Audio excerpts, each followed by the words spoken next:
ایک ہی دن میں دو ملٹری طیارے تباہ ہونا یقینی طور پر انڈین ایئر فورس کے لیے ایک بہت ہی یونیک آنر کی بات ہے۔ وہ انڈین ایئر فورس جو کہ آج کل 5th generation stealth fighter jet کے چکر میں ہے، اس کے گھر میں ایسی صورتحال ہے کہ یکے بعد دیگرے دو طیارے تباہ ہوتے ہمیں دکھائی دیے ہیں۔ سب سے پہلے تو انڈین ایئر فورس کا ایک جیگوار فائٹر جیٹ ہریانہ کے امبالہ ایئر بیس سے اڑان بھرنے کے فوری بعد ہی گر کر تباہ ہو گیا۔ اس کے بعد ایک روسی ساختہ AN-32 ٹرانسپورٹ طیارہ مغربی بنگال کے علاقے بگڈوگرا میں کریش لینڈنگ کا شکار ہوا۔ انڈین ایئر فورس کے اہلکاروں کے مطابق دونوں واقعات کے اندر پائلٹس محفوظ طریقے سے ایجیکٹ کرنے میں کامیاب رہے۔ انڈین ایئر فورس کا موقف ہے کہ جیگوار طیارہ تکنیکی خرابی کے باعث حادثے کا شکار ہوا، جبکہ AN-32 طیارے کی کریش لینڈنگ کی کوئی وجہ فوری طور پر سامنے نہیں آ سکی۔ انڈین ایئر فورس کا کہنا ہے کہ امبالہ سے اڑان بھرنے والا جیگوار طیارہ ایک معمول کی تربیتی پرواز پر تھا کہ اس کے نظام میں خرابی واقع ہوئی اور اس کے بعد پائلٹ نے زمین پر موجود آبادی کو بچاتے ہوئے بستی سے دور طیارے کو کریش کروا دیا۔ جیگوار طیارہ ہریانہ کے پنچکولہ ضلع کے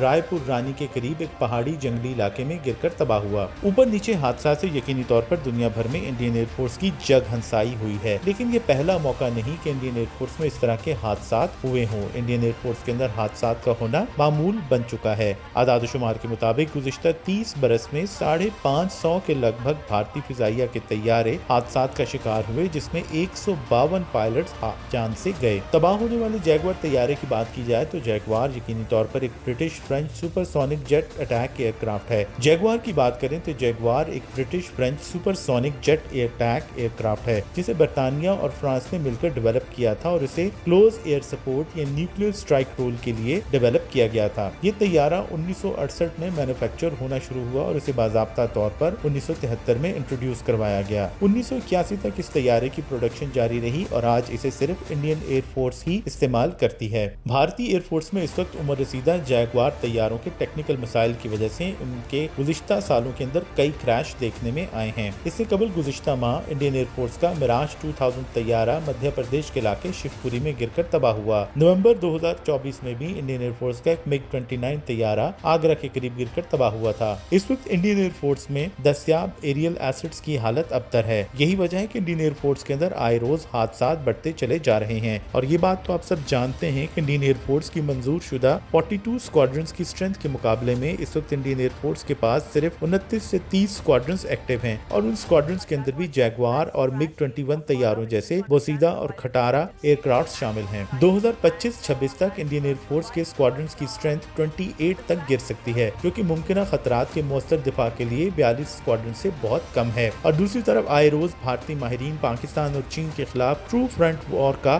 ڈھنڈورا بھی پیٹتے ہیں۔ اب ٹرو فرنٹ وار یقینی طور پر بھارت 30 طیاروں کی مدد سے لڑتا دکھائی نہیں دے رہا۔ بھارتی ایئر فورس میں طیاروں کی کمی دور کرنے کے لیے انڈین ایئر فورس 100 سے زیادہ جدید لڑاکا طیارے خریدنے کا ارادہ رکھتی ہے۔ دوسری طرف انڈین ایئر فورس تیجس کے MK-1A ورژن کے لیے بھی 83 آرڈر دے چکی ہے، لیکن ابھی تو تیجس کا پہلا ورژن ہی مکمل طور پر انڈکٹ نہیں ہو پایا، تو اس کے بعد دوسرے ورژنز کی بات ہی کیا کی جائے۔ بھارتی ایئر فورس میں آئے روز حادثات اس کی آپریشنل تیاریوں اور حفاظتی معیار پر سنگین سوالات کھڑے کرتے ہیں۔ دفاعی ماہرین کا کہنا ہے کہ مودی کی ناقص پالیسیوں، خاص طور پر میک ان انڈیا کے نام نہاد لیبل نے مسلح افواج کو کافی زیادہ نقصان پہنچایا ہے، اور بھارت کا دفاعی نظام اس وقت کھوکھلا ہو چکا ہے۔ بھارتی فضائیہ کے زنگ آلود جہاز مودی سرکار کی ناکامی کا ایک شرمناک ثبوت ہیں۔